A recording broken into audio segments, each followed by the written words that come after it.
Mga kapuso, ilang minuto mula ngayon ay isusumitin na ng Pangulo ang balangkas ng Bangsamoro Basic Law sa Kongreso. Alamin natin ang paghahanda sa seremonya sa Malacanang. May news to go si Teresa Andrada. Teresa? Kara, inaantabayanan na ngayon ang pagdating ni Pangulong Noynoy Aquino dito sa Rizal Hall sa Malacanang. Nakaschedule nga na alas 10 ngayong umaga, personal ni endorso ni Pangulong Aquino ang draft ng Bangsamoro Basic liderato ng Senado at Kamara. Kasama ng Pangulo na magbibigay ng draft BBL, sina Presidential Advisor on the Peace Process Secretary Teresita Deles at Bangsamoro Transition Commission Chairman Mohaguer Iqbal.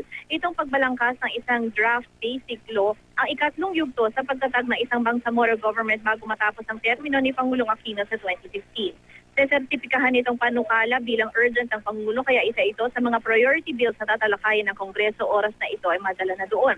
Hulyo ang original target na maisumite itong draft BBL sa Kamara pero na-delay dahil natagalan sa pag-review ng legal team ng Office of the President.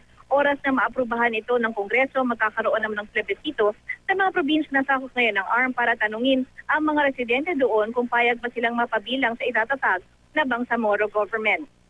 Sa ngayon, Kara, ay nandito na ang mga ilang panauhing pandangal, kabilang na sina Secretary Deles at si Chairman Iqbal. Narito rin sina Vice President Jojo Marbinay at ang liderato ng Senado. At yan muna ang latest mula dito sa Malacanang, Kara.